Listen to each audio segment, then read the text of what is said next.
এক গেছে মুক্তিযুদ্ধের চেতনা, এখন শুরু হয়েছে আবার জুলাই চেতনা। আমি রেসপেক্ট করি, কিন্তু এগুলা বিক্রি করে কেন খাইতে হবে? মুক্তিযুদ্ধের প্রয়োজন ছিল, মুক্তিযুদ্ধ হয়েছে, আমরা এটাকে সম্মান করি। জুলাইয়ের প্রয়োজন ছিল, জুলাই হয়েছে, আমরা এটাকে সম্মান করি। যারা মার্টার্ড হয়েছে, যারা শহীদ হয়েছে, আমরা তাদেরকে সম্মান করি। কিন্তু যারা বাইচা আছে, জিন্দা আছে, তারা এটাকে বিক্রি করে খায়। এটাকে তো কোনোভাবে সমর্থন করা যায় না। জুলাই যে কারণে হয়েছিল, আপনারা ওইটাতে ফোকাস করেন, আপনারা ওইগুলা বাস্তবায়ন করেন।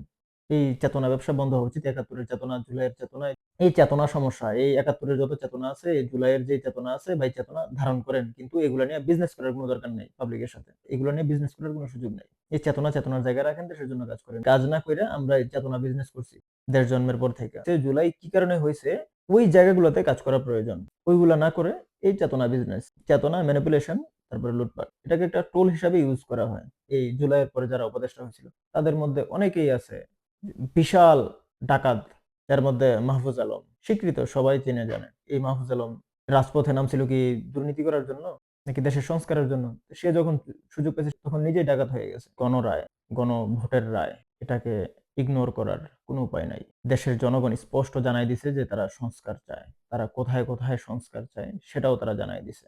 আপনাদেরকে ক্ষমতায় থাকতে হলে আপনাদেরকে সেটা মানতে হবে, বাস্তবায়ন করতে হবে। আর যদি অ্যালার্জি থাকে, তাহলে নেমে যান, সরে যান। যারা বাস্তবায়ন করতে পারবে, যাদের ওই কলিজা আছে, জনগণ তাদেরকে পাঠাবে।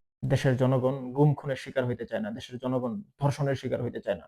এই গত কয়েক মাসে কি পরিমাণ ধর্ষণের ঘটনা ঘটছে! আইন কি শুধু এলিটদের জন্য? What the fuck? সিলেটে একটা পথ শিশু ভাইরাল হয়েছে সামাজিক যোগাযোগ মাধ্যমে, তার বাসায় ভিউ ব্যবসায়ীদের ভিড়, লম্বা লাইন। ওকে, আপনি তারা হেল্প করতে চান, ঠিক আছে, কোন দিক দিয়ে হেল্প করতে চান, তারা ঠিক আছে, হেল্প করেন, হেল্প করে চলে আসেন, ইটস ফাইন। একজন তারা হেল্প করছে, আপনি অন্য আরেকটা পথ শিশুকে হেল্প করেন। দেশে কি শুধু ওই ফাইজা একজনই পথ শিশু আছে? আরো হাজার হাজার পথ শিশু আছে। তাদেরকে এক বেলা খাওয়ান, তাদেরকে 10টা টাকা দেন, তাদেরকে একটা থাকার জায়গার ব্যবস্থা করে দেন, তাদেরকে স্কুলে পড়ার ব্যবস্থা করে দেন। আপনারা এক একজন, আপনার যদি এতই জনদরদি হন, এতই যদি আপনার পথ শিশু নিয়ে কাজ করার আগ্রহ থাকে, আরো তো হাজার হাজার পথ শিশু আছে।